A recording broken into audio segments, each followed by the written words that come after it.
You don't need a smoke-filled backroom to control prices. All you need is a market where a few firms set the rhythm and everyone else falls in line. Your chocolate bar, your hospital bill, your shipping fee, your $5 generic pill. Each carries a silent surcharge from industries that learned how to move as one without ever meeting. We're not talking about illegal conspiracies. We're talking about something far more durable, market structures that nudge prices upward in perfect synchrony. Economists call this oligopoly. You feel it is. Why does everything go up and never really come back down? Because the real action sits upstream. 2 or 3 layers above your receipt, the price has already been scripted. Today, we'll look at 4 industries where pricing cartels quietly run the show: industrial cocoa processing, medical devices, global container shipping, generic drugs. And then we'll zoom out to understand why these structures keep winning, without ever breaking the law. Part 1. What we mean by a pricing cartel. Let's define it calmly. Pricing cartel, in this video, is not an accusation of conspiracy. It's a structural cartel, a few big suppliers, facing the same costs, making similar pricing decisions, while consumers have almost no alternatives. No one has to coordinate. If the incentives are identical, the spreadsheets all say the same thing. Why do essential industries drift here? Because they reward scale. Fixed costs are enormous. Compliance is expensive. Customers demand reliability. Small players eventually fold. Over time, the market becomes a polite club. Competition becomes choreography. This isn't about villains. It's about structures and incentives. Part 2. Cocoa. You taste chocolate, you pay for concentration. Behind every chocolate bar sits a short list of processors: Barry Callebaut, Cargill, Olam, turning beans into liquor, butter, and powder. You rarely see these names, but global brands depend on them. Cocoa supply is concentrated. A few West African countries produce much of the world's beans. When harvests shift, prices swing. Processors face the same shocks: bean prices, energy costs, shipping, compliance. So their price lists move together, naturally, predictably. Meanwhile, brands hesitate to switch suppliers. Flavor, texture, food safety certifications, and production consistency all depend on long-term relationships. The result: prices rise quickly with cost spikes. Prices fall slowly when costs ease. Shrinkflation fills the gap. Premium lines anchor higher price points. You pay more not just because cocoa is scarce, but because the market moves in formation. Part 3. Medical devices. The price is set before you enter the hospital. In hospitals, prices are locked in long before surgery begins. Many device categories look like duopolies or triopolies: Medtronic, Stryker, Abbott, Boston Scientific, giants with decades of head start. Entering the market requires massive R&D, costly trials, strict regulation, liability systems, training infrastructure. Hospitals don't casually switch platforms. Once a device ecosystem is chosen, implants, software, tools, maintenance, the entire workflow bends around it.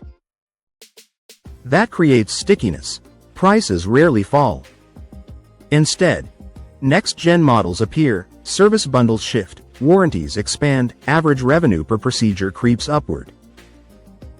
Patients never see the device invoice. They only see insurance premiums, hospital fees, government healthcare budgets. Again, not conspiracy, just a high-friction market with few vendors and strong incentives to keep prices elevated. Part 4. Container shipping. 3 alliances, 1 global ocean. A handful of mega carriers move most of the world's cargo. They form alliances to share ships, schedule routes, and coordinate capacity.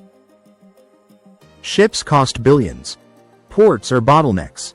The industry is cyclical and brutal. To survive downturns, carriers rely on slot sharing, blank sailings, capacity discipline. This is pricing power in practice. During disruptions, freight rates can skyrocket. Even after crises ease, rates often settle above old levels, especially when new shocks hit: port congestion, canal restrictions, geopolitical tension. Low-margin goods feel the pain: furniture, toys, appliances, everyday household items. When shipping becomes the largest cost, your retail price follows. 3 alliances, 1 ocean, your receipt. Part 5. Generic drugs. The cheapest pills are the easiest to squeeze. Generic drugs should be cheap, but many small volume markets rely on only 1 or 2 manufacturers. If a single factory shuts down or fails inspection, prices can jump overnight. Why? Because generics depend on a few global plants making key ingredients. If one goes offline, everyone else gains leverage. Regulators approve new competitors slowly. Wholesalers and hospitals can't switch fast. In that window, list prices spike. Contracts reset higher. Shortages hit pharmacies. Patients feel the difference. The paradox: the older and simpler the drug, the easier it is to corner if rivals vanish. Part 6. The pattern behind all 4. Different industries, same underlying machinery. 1. High fixed costs. Factories, fleets, labs, and cleanrooms push markets toward giants. 2. Scale economies. Bigger players have lower unit costs and fight to protect that advantage. 3. Switching costs. Changing suppliers means retraining staff, tweaking recipes, replacing software, or redoing audits. 4. Limited regulators. Markets move weekly. Regulators move yearly. 5. Data asymmetry. Incumbents see volumes, delays, outages, and demand shifts before anyone else. 6. Self-reinforcement. Every exit raises concentration. Every shock encourages longer contracts. Longer contracts discourage new entrants. A competitive market gradually becomes a quiet club. Part 7. Why regulators struggle without a villain. Authorities search for illegal agreements. Structures don't leave fingerprints. These points can all be true, and the pricing power can still be real. Policy moves slowly. Industries move fast. That timing gap is where structural pricing lives. Pricing cartel you've never heard of isn't a secret society behind a curtain. It's a market so capital-heavy, regulation-heavy, and relationship-heavy that a handful of players can steer it with a fingertip. Now you know why.